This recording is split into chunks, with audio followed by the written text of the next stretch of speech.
All right. Well, thanks for joining me. Good to see you, Simon. Always. And Kat, right? Yep. Nice to meet you. Awesome. So we have my cards here. We're going to do some kind of fun, a little mix-up here. And here's the deal. You're going to make every choice in this trick, okay? So the first choice is I want a random card just placed in my pocket. It can be any card, and there's nothing in there now. So any card you like, just reach in there, but don't look at what it is. It'll be a mystery. Okay, cool. We'll place it, and we'll get to that at the very end, okay? That's the first choice.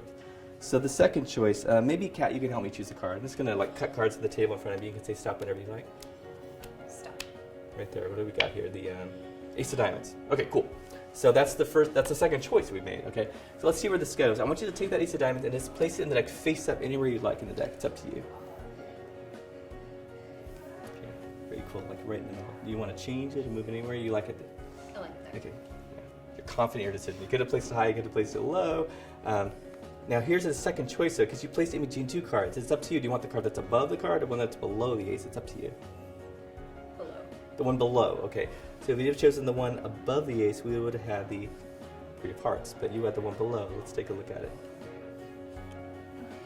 Awesome. So we found the two red aces, and again, you've made all the choices. Well, where can we take this? Here, tell you what, why don't you hold it on the deck, and there's two black aces somewhere in the pack, so I want you to just think of one, Simon. There's a spades and the clubs. It's all up to you. Okay? You have one in mind? Yeah. Okay. No one could know, but let's take it a step further. The power of the mind's kind of a cool thing. I want you to pretend to place that whatever ace you're thinking of in between the two red aces. Okay, do that now. Fully up to you. Okay, let's see this work. What did happen? Yeah, right. And then it just materializes. Now, which ace are you thinking of? Spades or clubs? Clubs. Kind of scared to look. Let's take a look. Here it is, Ace of Clubs. So we found that three of the four aces. Somehow we found the Ace of Hearts. We found Ace of Clubs, and we found the Ace of Diamonds. But there's one ace, the most powerful ace, that's still remaining. I say, what if we could find it? Well, what if we've already found it? Because before the trick started, you placed a card in my pocket. Yeah. No one knows what it is. Kat, do you want to reach in there and take it? No, I'm kind of scared to look too. But if I reach in my pocket, the last and final ace, actually the three aces are in my pocket, the ones you found earlier, because the spades has been here the entire time. Thank you very much for making the good choices along the way. I appreciate it. Thank you so much. Here's something kind of fun.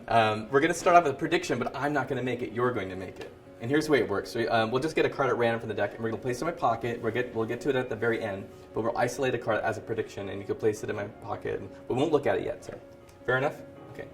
We'll get to that later. That's a prediction. Now, a prediction of things to come. We don't know what's going to happen yet. So I tell you what, Kat, I'm going to dribble the cards from hand to hand and just say stop at a random card. Okay? Stop. Okay, you can look at the card. You can show Simon too. I don't really want to know what it is. Okay, you place the card back for me, please. Perfect. You saw it too, right? I did. Okay, excellent. So I want you to push the card all the way back in. Now, one thing we know, we can't be in two places at the same time. Like, maybe kind of fun, but like even a card, you place the card in the middle, but it can't be on the top at the same time. But what if we can make that kind of happen? So I create illusion sometimes by rubbing the card on my sleeve, and it changes into the card. Is that the card you had, Kat? Yeah. You know, it's just an illusion. You get a question like, is this really happening? Like, because you did place the card in the middle. Like, the truth is, any card I rub my sleeve, I can get this card, rub it here, and it can make it look like there's another queen in the middle. So we've seen your card at the top, we've seen it in the middle. What if we can make it look like it's on the bottom as well? So it's got a hand in a way. So we've seen the card anywhere you want. I can rub it here, I can make a queen. I could go here, make a queen. That's the way it's kind of strange. So anywhere I could find a queen. But the thing is, you predicted this outcome, Sarah. Before you placed a card in my pocket before the trick started. How did you know this was going to happen? So there's two explanations. Like, this really happened? Like, just these queens are everywhere and you predicted it, which is kind of obvious. Or maybe you just kind of made up this whole trick in your mind. Like, maybe the card I predicted was never really here. You guys kind of made that up in your head. That queen that you thought was on the top of the deck, and in the middle of the deck, and on the bottom of the deck, you kind of made it up. As a matter of fact, everything existed completely in your mind. So, thank you so much. So I have one final one for you, and I'm glad you're both here because both of you are going to do all the work, really. Okay, that's the way it works. So we'll get the cards. Actually, you're going to mix them up too. So, but I need to give you both like some cards. It really doesn't matter what these are. Okay, perfect. Okay, about half each. Doesn't really matter. Okay. So can you square up your cards, Kat, and Simon do the same to square up your cards? Perfect. Excellent. So hold your cards if you're gonna as if you're gonna deal some cards. Okay. Now, have you been to a blackjack table in Vegas at all? Okay. It's pretty almost like a ritual the way they shuffle the cards. They take the card. If it's not a shoe, they shuffle the cards. So you two are gonna shuffle the cards so we can all be sure that these are shuffled. Okay. Here's what I want you to do. Like spread off a few cards into your right hand, like you're gonna and take the cards in your right hand, put them in a little face-up pile in front of you. Perfect. Yeah. Great. Now shuffle up the remaining cards you have in your hands. And do that again. Like spread off a few more cards. Here's the deal, Simon. If you want to place your cards face up on her pile, you can, or your pile. It's totally up to you. Yeah.